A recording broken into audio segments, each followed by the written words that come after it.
The doctor said, you're doing so well, we're actually gonna let you go on the 5th day. So, on the 5th day, I'm getting ready. I'm putting on all my clothes. All the doctors run into my room and go, no, lay back down, lay back down, lay back down. You can't leave. I go, what's the matter, doc, what's the matter? He goes, oh man, we just let somebody go home and they died. I was like, shit.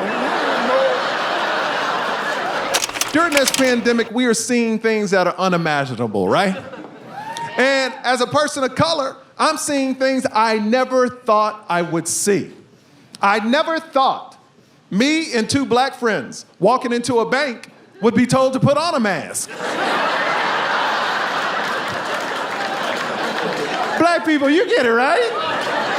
You want me to put that on and go in there? I never thought I would see that.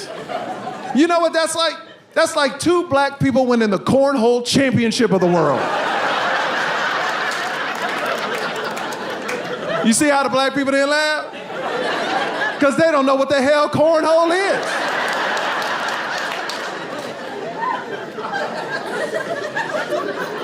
I never thought a furniture store could be racist during a pandemic. Now, we just celebrated Juneteenth. It's a national holiday. It's on the calendar now, and it's beautiful. It's a beautiful situation. Now, if you don't know what it means it's the emancipation of the last black American slaves. Yeah.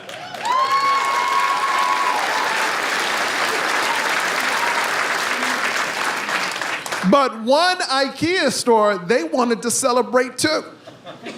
This is a true story. Look it up when you leave. On Juneteenth, they served chicken and watermelon.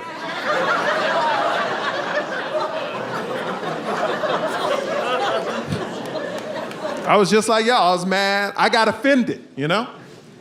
Because when I got there, they were out of watermelon. I was like, this is bad.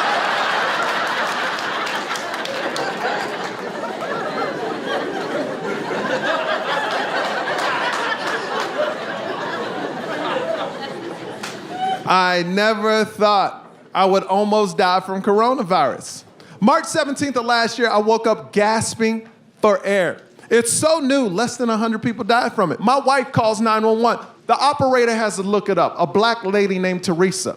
She goes, ooh, it could be COVID. He could be contagious. Then there's a long pause on the phone. Then she says, girl, you better get away from him.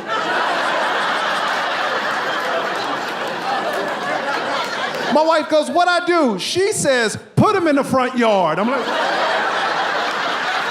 like I'm trash? My wife looks at me and goes, you got to go. But I'm a man. I'm like, hell no, I'm staying in my house. I ain't going no front yard. So now I'm sitting in the front yard. Gasping for air. The ambulance comes, they put oxygen on me. They say goodbye to your family. Now, I can't touch my family because I got COVID, right? So my wife is at the front door with my son and a window separates us. They're crying, I'm crying, so I walk up to the window and put my hand on it where my son is, gasping for air.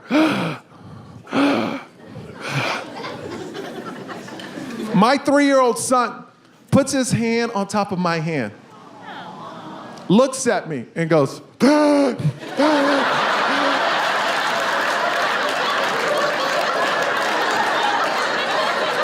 this little motherfucker making fun of me, man. Fuck you, dude. But the comedian in me was like, his timing's incredible.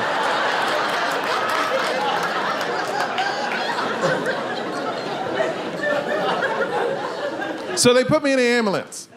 Now, if you've never been in an ambulance, it's a scary ride. You don't know what's gonna happen on the other side, right? And they put your neck in a brace, so all you can do is look up. And while I'm looking up at the ceiling, I'm going, you know what? They should put some motivational quotes up here or something. Something to put you at ease, you know what I mean? Like, you only live once. Enjoy the ride. OJ did it.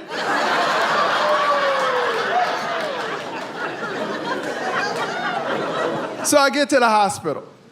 Lots of doctors and nurses waiting on me, and this is when I found out something interesting. The guy that rolled me out of the ambulance was like, you're our first COVID patient. Good luck. So they send me into a room. They take every blood test, every X-ray they could, right? Then they leave the room.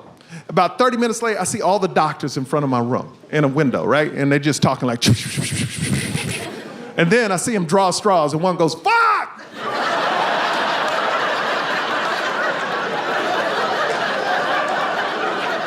And that dude walks in. He's scared. He told me less than 100 people died from COVID.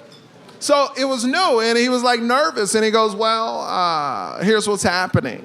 Your lungs are filling up with fluid, and you have double pneumonia and corona. So I look at the doctor and go, what's that mean? He goes, well, it's gonna go really good, or really bad. And we'll know in about 2 days. And then it started to sink in. I go, whoa, this is serious. I'm gonna make it, right? He looks me straight in the eye and goes, we'll try our best. Yo.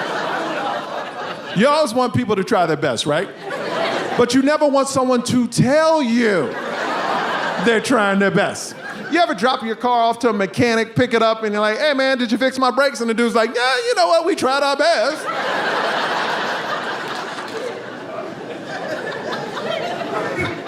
So they put me in ICU. I'm the only person in ICU. It's new. It's new.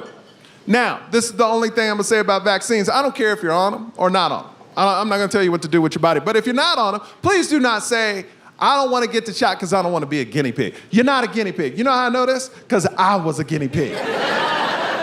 Because the doctor walked into my room and went, we don't know what we doing. So we gotta give you everything. And they did. I was like a whore and the drugs were like dicks and I was just taking them all in the mouth.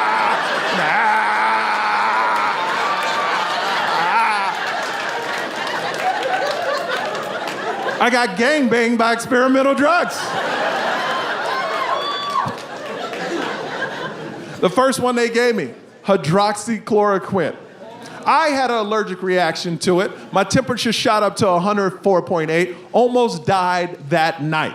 But this is the last thing you ever want to hear your doctor say as he leaves the room. He saved my life, he's leaving the room, he looks back at me and goes, man, we learned something new today.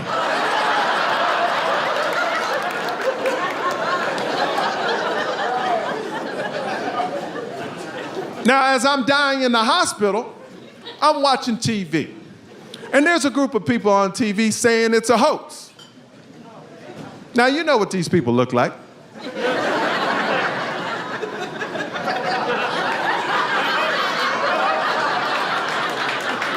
I don't have to describe them to you. If a Cracker Barrel exploded,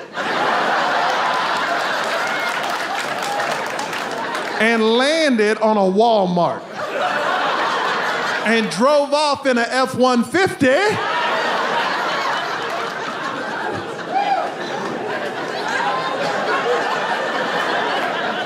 so they were supposed to tell me if I was gonna live or die in 2 days. It took them 4 days, right? The doctor said, you're doing so well, we're actually gonna let you go on the 5th day. So, on the 5th day, I'm getting ready. I'm putting on all my clothes. All the doctors run into my room and go, no, lay back down, lay back down, lay back down. You can't leave. I go, what's the matter, doc? What's the matter? He goes, oh man, we just let somebody go home and they died. I was like, shit.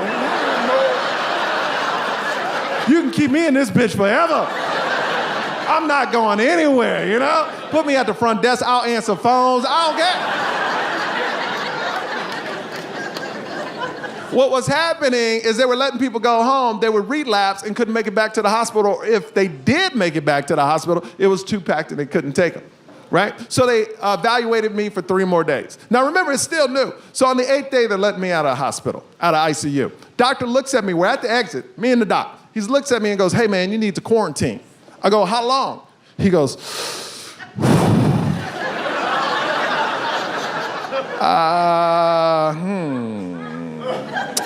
22 days? Cool. I'm at home for 22 days quarantine. Let me tell you what my beautiful wife is going through. She's alone. We have a 3-year-old son and a 2-month-old daughter. So for 22 days, I'm hearing my kids yell, scream. My son's asking where daddy is. My wife is losing her mind. I'm getting breakfast, lunch, and dinner delivered to my room.